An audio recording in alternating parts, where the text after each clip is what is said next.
महिला रथ के साथ महिलाओं के हवाले से देश और सियासत की बात करते हुए हम लोग पहुंचे हैं जयपुर शहर के संसदीय क्षेत्र में। इस संसदीय क्षेत्र के बहाने हम लोग ये भी देख रहे हैं कि महिलाओं की नुमाइंदगी, महिला मतदाता के तौर पर कितनी सशक्त हो और महिला प्रतिनिधित्व जो है वो संसद में वो कितना दमदार हो।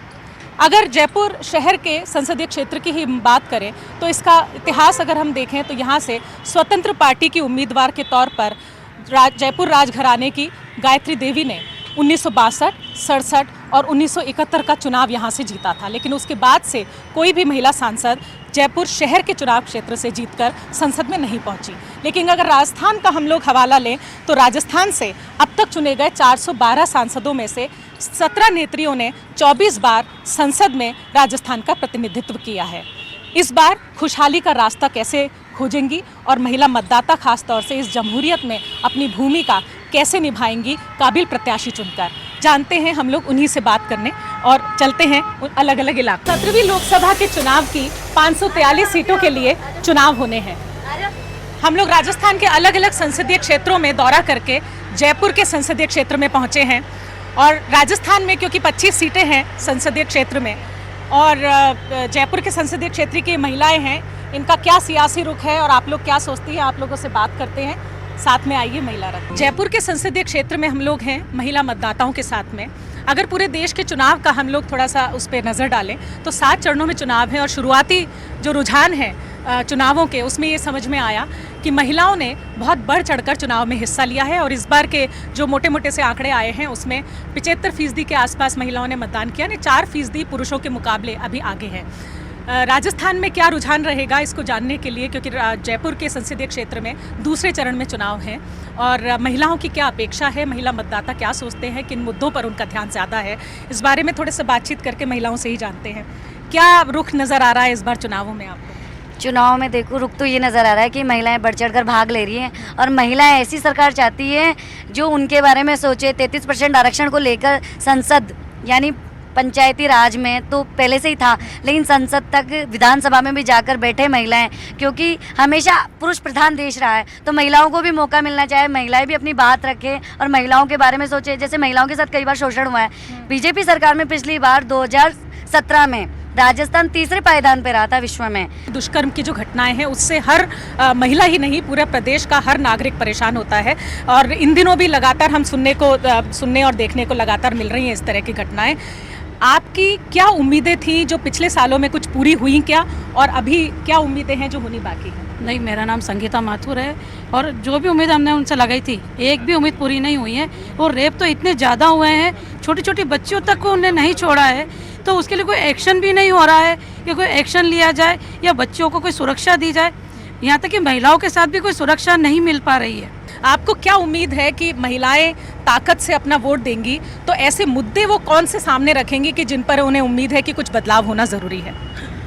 महिलाओं का सबसे मेन मुद्दा तो ये है कि हर महिला सबसे पहले तो एक गृहिणी है और हमारे यहाँ जो अभी बीजेपी की सरकार के अंदर जो महंगाई आई है वो सबसे मार हमारे सिलेंडर पे पड़ी है, बच्चों की स्कूल की फ़ीस पे पड़ी है और बहुत सारे ऐसे मुद्दे हैं जिससे महिलाएं बहुत परेशान है। एक अकेला चलना मुश्किल हो गया है, शहर में इतनी गुंडागर्दी बढ़ गई है, राह चलती लड़की के साथ पर्स छीन लिया जाता है, लड़की बच्चों को अगवा कर लिया जाता है। और कौन से मसले जयपुर के शहर को अगर हम ध्यान में रखें तो यहाँ पर देखिए ट्रैफिक का मसला भी है, पानी को लेकर भी बहुत हाहाकार मचता है, सुरक्षा का मसला भी है, आए दिन बहुत अपराध भी होते हैं। तो प्रदेश की राजधानी आपका क्या सपना है कि कैसी होनी चाहिए? मैं चाहती हूँ कि प्रदेश की राजधानी ऐसी होनी चाहिए। बीजेपी सरकार ने अभी तक देखिए कुछ नहीं किया है, जहाँ तक हमने उनका कार्यकाल देखा है अब तक, तो उन्होंने ऐसा कुछ हमारे सामने मुद्दा नहीं रखा है जिससे कि महिलाएं संतुष्ट हो जाए कि हाँ भाजपा सरकार रहनी चाहिए। आपको ऐसे 4 मसले जो आप प्रत्याशी अगर सामने आ जाए तो आप उनसे पूछेंगे कि ये 4 मसलों पर आप काम करोगे या करोगी तो हम आपको वोट देंगे? एक तो एजुकेशन का है, सबसे बड़ा एजुकेशन है, फिर आपकी पूरा जयपुर शहर में जो कचरा इतना आपने देखा, नगर निगम का जो आज गाड़ियां हैं उसके बावजूद भी कहीं सफाई आपको नजर नहीं आएगी और महिलाओं की शिक्षा को लेकर तो शुरुआत से रहा है। आपको लगता है कि इस बार जयपुर में कुछ बदलाव होगा? बिल्कुल इस बार जयपुर में कुछ बदलाव होगा, और वो इसलिए होगा क्योंकि लोकसभा का जो इस बार टिकट महिला प्रत्याशी को मिला है, तो हम चाहते हैं कि महिला प्रत्याशी जीते और महिलाओं के लिए वो जयपुर शहर में काम करें। आपको लगता है कि इस बार महिलाएं जो हैं अपना मन बना चुकी हैं कि हम जिनको भी वोट देंगे वो जांच परख के वोट देंगे, पार्टी, जाति, मजहब सबसे ऊपर उठकर? हाँ, जांच परख के सबसे उठ के कैंडिडेट को परख के। बिल्कुल इस बार कैंडिडेट को परख के वोट देंगे। ये कोई वो नहीं है कि पर्टिकुलर किसी पार्टी को देना है, हमें कैंडिडेट को देना है कि वो समाज के लिए, अपनी जनता के लिए क्या करता है। महिलाओं का ये भी कहना है कि इस बार जांच परख के और प्रत्याशियों की जो भूमिका रहने वाली है उसको थोड़ा सा देखभाल के वोट करने वाले हैं। क्या लगता है इस बार मसले क्या क्या रहेंगे? देखिए, मुद्दे हजारों हैं, लेकिन महिलाओं के मुद्दे क्या खास हैं क्या, और उनको प्राथमिकता में रखा गया है क्या?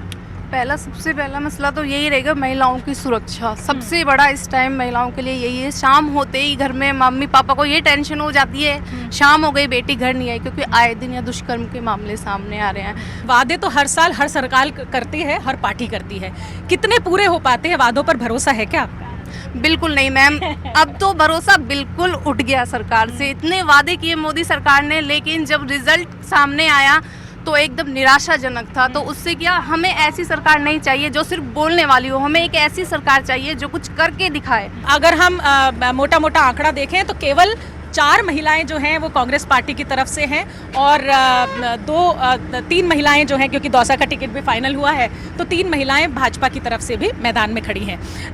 सियासत में उनकी भागीदारी एक बहुत बड़ा मसला रहा है, लेकिन फिलहाल हम मतदाताओं के मानस की बात कर रहे हैं कि मतदाता इस बार के चुनाव में क्या सोचकर किन मुद्दों पर अपना वोट देने वाली हैं। क्या मुद्दा लगता है आपको कि क्या परेशानी आपके सामने है, और किस परेशानी का समाधान हो जाए तो आपकी जो आपका जो वोट है वो उसके हिस्से में चले जाए?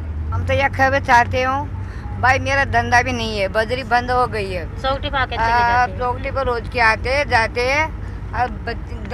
दल में एकदम धंधो मिलता तो बच्चा को पढ़ावा, खावा, बच्चा को खिलावा, कराए देवा।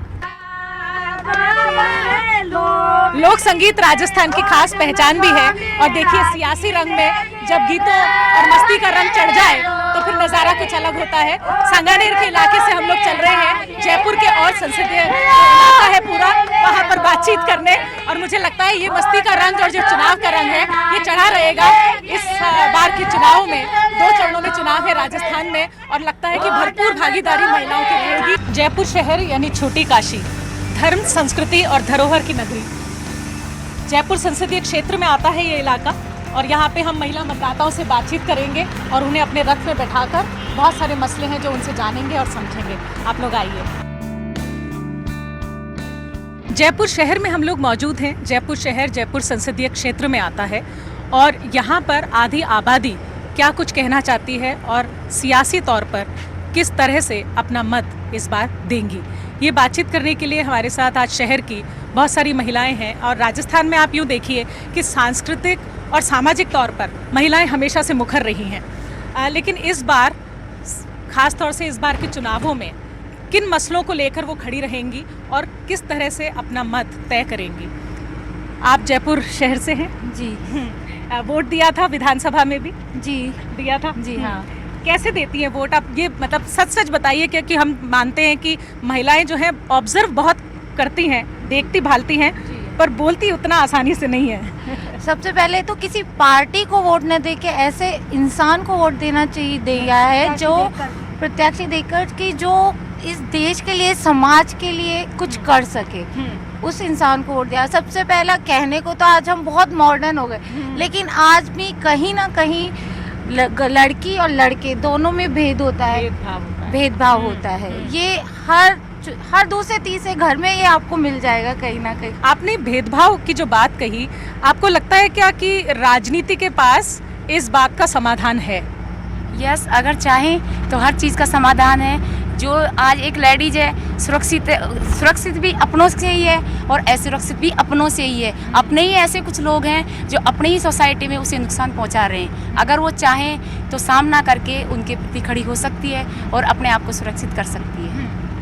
नहीं, राजनीति में का सॉल्यूशन थोड़ा नेता लोग होते हैं, लेकिन अपनी जो देखते हैं कि हाँ भाई हमारा फ़ायदा है, तो यदि कोई बंदा नुकसान पहुंचा रहा है, वो फांसी लगने लायक है, रेप किया है किसी लड़की का, कुछ किया है, लेकिन उसका कोई रिलेशन में है तो नेता लोग उसको बचा लेते हैं। लेकिन ये गलत है भाई, उनके लिए आपके बहू बेटी वैसी दूसरों की भी तो है, उसके खिलाफ थोड़ा एक्शन ले, राजनीति में होना चाहिए कि इस मामले को थोड़ा वो किया जाए आगे। आपने इस बार के चुनाव में कैसे तय किया है कि अपना वोट कैसे देंगी, कैसे चुनाव करेंगी? हम अपना चुनाव, अपना वोट ऐसे इंसान को देंगे जो महिला, जो हम लोगों के लिए कुछ करे, आगे क्या चाहती है, क्या करे? मतलब एक मुद्दा आप बताइए कि ये अगर हो जाए तो मेरी दुनिया जो है वो पूरी बदल जाए। भेदभाव खत्म करना चाहिए लड़के लड़कियों में। अभी है भेदभाव है। आपको लगता है कि अभी जो चुनावों में जिस तरह के प्रत्याशी हैं, मैदान में खड़े होते हैं, उनको देखकर बहुत आपको प्रेरणा मिले या उनसे बहुत उम्मीद आप लगा लें, ऐसा है क्या? ऐसा तो कुछ भी नहीं लगता क्योंकि सब अपनी बात कह देते हैं जब तक वोट चाहिए उनको। देखिए, महिला सुरक्षा का मुद्दा और एक बात जो बहुत अहम हर महिला मतदाता कह रही है कि महिलाएं, बच्चियां खास तौर से घरों में भी सुरक्षित नहीं हैं। अब घरों की सुरक्षा जो है वो राजनीतिक तरीके से कैसे होगी? देखिए मैम, ये बहुत ही एक सेंसिटिव मुद्दा है कि आज जो छोटी छोटी बच्चियाँ, क्योंकि उनमें संस्कार तो हम भर ही नहीं सकते। 2 महीने की बच्ची को हम क्या संस्कार देंगे, 2 महीने की बच्ची को हम क्या पहनाएंगे? इसके लिए सबसे ज़्यादा अगर मैं चाहूँगी तो मैं ये चाहूँगी कि जो हमारी कानून व्यवस्था है वो पूरी तरह अच्छी होनी चाहिए कि अगर कोई दोषी करार होता है तो उसके बाद उसको इतनी बड़ी सज़ा मिलनी चाहिए कि दूसरा करने से पहले उसको 7 बार या 100 बार सोचे कि इस तरह की गलती मैं कर रहा हूँ तो उसका परिणाम क्या होगा। आपको लगा कि कानून काम करने लगा है या नहीं कर रहा है? कहाँ कर रहा है बताइए आप। यदि हम कहते हैं कि इतनी जो बड़ी लड़कियां हैं उनके लिए कहते हैं कि इनका ड्रेसिंग सेंस अच्छा नहीं, लेकिन छोटी लड़कियों का क्या है? उनको कहाँ तक हम पहना के रखेंगे? वो तो बच्चे हैं ना, उनको थोड़ी पता है कि उनकी एज में क्या करना है क्या नहीं करना है। एटलीस्ट ऐसे लोगों को जो इन बच्चों तक को हर्ट करता है उनको तो मिलना ही चाहिए ना कुछ तो। पर ये वही लोग हैं जो कि हमारे इर्द गिर्द रहते हैं, जिन्हें हम जानते हैं, जो हमारे समाज से ताल्लुक़ रखते हैं, जिनसे हमारी शायद जान पहचान भी है, और वही हमारे लिए खतरा बने हुए हैं। लेकिन महिला मतदाताओं से देखिए उम्मीद इस बार ये है कि एक तो बढ़ चढ़कर हिस्सा ले मतदान में, और दूसरा ठोक बजाकर वोट दें। ये नहीं कि भीड़ के पीछे चल के या घर परिवार में जो कुछ कहा जा रहा है। क्या ऐसे ही आप भी तय करने वाली है? बिल्कुल, आपका जो इस समय जो चुनावी माहौल चल रहा है उसमें महिलाओं की भागीदारी मैं समझती हूँ पिछले 5 वर्षों से बहुत अधिक हुई है, क्योंकि एक तो महिला शिक्षा को बढ़ावा जो मिल रहा है उससे कहीं भले ही हम स्कूलों में कितना भी पढ़ें, जो हम अगर व्यवहारिक तौर पर जो हम सीखते हैं वो हमारे लिए बहुत इम्पॉर्टेंट होता है। और हम घर से बाहर जहाँ भी जिस क्षेत्र में भी जाते हैं वहाँ हमारे सामने जो महिला और पुरुष को लेकर जो भेदभाव किया जाता है उसके लिए एक महिला स्वयं भी जिम्मेदार है। उसके लिए हमको खुद को भी आगे आना पड़ेगा ताकि हमारे साथ जो कंडीशंस जो चल रही हैं वो बदल जा सके। और इस समय बहुत गोल्डन अपॉर्चुनिटी मैं कहूँगी कि हम महिलाओं के लिए है। मैं चाहती हूँ कि महिलाओं के लिए जो भी प्रत्याशी हमारे क्षेत्र से या कहीं से भी चुनकर आए वो महिलाओं के लिए विशेष रूप से कार्य करे। लोकसभा के चुनाव में आपको क्या लग रहा है कि कैसे वोटिंग होगी और आप कैसे तय करेंगी अपना? मैम, सबसे पहले तो मैं ये बोलना चाहूँगी कि जो ये बात चलती है ना अंतर की, कि लड़का लड़की भेदभाव की, पहली बात तो ये बात आनी ही नहीं चाहिए। ये बात लाकर ही ये मुद्दा हम उठाते हैं कि महिलाएं कमज़ोर हैं और पुरुष वर्ग बहुत उच्च है। ये मुद्दा लाके ही हम महिलाओं को कमज़ोर बनाते हैं। पहली बात तो हमको ये पॉइंट ही नहीं लाना चाहिए क्योंकि दोनों बराबर हैं। ये महिला मतदाता जो है इन्होंने बहुत अहम बात कही कि भेदभाव का जो सोच है वो हमारे दिमाग से अगर निकलेगा नहीं तो महिलाएं इसी तरह से इन मुद्दों को उठाती रहेंगी, जबकि और मुद्दे जो अहम मुद्दे हैं वो पीछे रह जाएंगे। एक ब्रेक के बाद में हम और मतदाताओं से बातचीत करेंगे। महिला रथ का सफ़र पहुँचा है आमेर के इलाके में। आमेर जिस तरह जयपुर की पहचान है उसी तरह पढ़ी लिखी और समझदार महिलाएं इस राजस्थान की पहचान है। इस चुनावी माहौल में और तपती गर्मी में क्या कुछ उन्होंने सोचा है अपने मन में, और कैसे जब मतदान का दिन होगा उस दिन अपना वोट कैसे तय करने वाली हैं। इन्हीं सब बातों को लेकर हम लोग महिला मतदाताओं के बीच में अलग अलग इलाकों में जा रहे हैं और उनका मन समझने की कोशिश करते हैं, जो बहुत आसान नहीं होता है महिलाओं का मन समझना। कैसे इस बार चुनाव रहेंगे आपके मन में क्या है? चुनाव में हमारे बस यही है कि ना जो महिलाएं खड़ी हुई हैं हम उन्हीं को वोट दें और वह हमारी सारी जो समस्याएं हैं वह सुने। दूसरी महिला को जल्दी समझती है। हाँ होता है, एक महिला दूसरी महिला का तरह जरूर समझेगी क्योंकि वो खुद महिला है। तो इससे पहले भी जो मुख्यमंत्री थी इस प्रदेश की वो भी महिला थी, आपको लगा कि उन्होंने समझा? उन्होंने भी कई बार क्या होता है, राजनीति ऐसी चीज है उसमें अपना सब देख लेते हैं, अपना मजा हो रहा है, अब छोड़ो बाहर में जाए सब, ऐसे सोच ले। लेकिन हमारी ये देखो, मैं ना कांग्रेस के साथ हूँ ना मैं बीजेपी के साथ हूँ, मैं ऐसी पार्टी चाहती हूँ जिसमें महिलाओं को बराबर का हक मिले। जैसे आज आरक्षण समाप्त हो और जैसे सीट गवर्नमेंट सीट निकालती है जॉब के लिए तो उसमें बराबर की सीट मिले। जितने पुरुषों की सीट हो, जैसे 10 सीट पुरुषों की तो 10 सीट महिलाओं के लिए भी निकाले, तो उससे क्या महिलाओं को भी आगे। कई बार क्या होता है, सीट निकलती है 40, उसमें पूरे 40 पुरुष चले गए, महिलाएं बेचारी रह जाती है। इसमें ऐसा होना चाहिए 20 महिलाओं के लिए 20 पुरुषों के लिए, ऐसी सीट निकालनी चाहिए, इससे महिलाओं को भी आगे बढ़ने का मौका मिलेगा। बराबरी के मौके की बात जो है वो महिलाएं लगातार कर रही हैं। आपको लगता है कि महिलाएं जो हैं वो सिर्फ अपना नहीं सोचकर दूसरों का भी सोचने का ऐसा रखती हैं कि उसके बारे में सोचा जाए, देश के बारे में, प्रदेश के बारे में, युवाओं के बारे में? आपके मन में क्या है? मैम ना महिला तो देखो सर, वो कहते हैं ना कि सर्वगुण संपन्न होती है, वो सबके बारे में सोचती है महिला तो। बट ये है कि ना आरक्षण का बहुत बड़ा चक्कर पड़ता है। आरक्षण तो ख़त्म ही होना चाहिए, आरक्षण होना ही नहीं चाहिए। आरक्षण की वजह से महिलाओं को बहुत ही वो है कि पीछे रह जाती हैं, इसलिए आरक्षण होना नहीं चाहिए। और बाकी ये है कि जो महिला है, जब देश आज़ाद तब होगा मैम कि रात के 12 बजे नाबालिग या महिला खुली सड़क पर आराम से आएंगे, आ और जा सकेंगी। उस दिन देश आज़ाद होगा, क्योंकि महिला है ना अपने देश में बिल्कुल भी सुरक्षित नहीं है। देखिए, सुरक्षा का मसला जो है ये हम बार बार सियासत तक ये बात ज़रूर पहुंचाना चाहते हैं कि हर महिला इस बात को लेकर फिक्रमंद है कि सुरक्षित जो है वो हमारा देश होना चाहिए। आपने बहुत सारे चुनाव देखे होंगे, इस बार के चुनाव में आपके घर में, आपके मोहल्ले में, आपके इलाके में क्या माहौल है? बस ये माहौल तो जब बनता है, जब देखता जाता है माहौल कैसा है, बीजेपी का है या कांग्रेस का है, उसी वक्त पे सोचना पड़ता है। तो पार्टी को वोट देते हैं लोग बाग या उम्मीदवार को वोट देते हैं, या ये देखते हैं कि कौन ठीक बात कह रहा है उसको वोट देते हैं? ठीक कहेगा उसको ही देना पड़ेगा।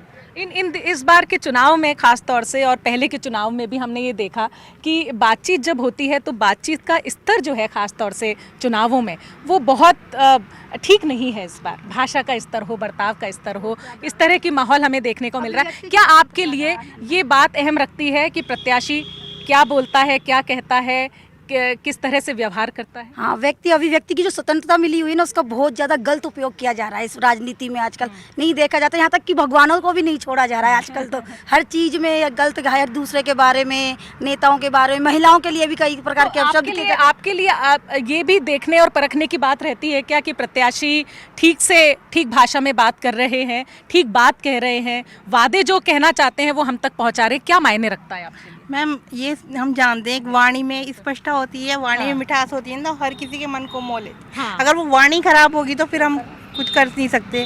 तो मैं तो यही कहूँगी कि महिलाओं के लिए ना सुरक्षा का भी, अगर आज हम किसी जॉब पे निकलते हैं, घर पे हमारी बेटी है, तो अगर वो कॉलेज भी जाएगी, कहीं भी जाए, तो उसकी सुरक्षा जरूरी है। तो सुरक्षा को कैसे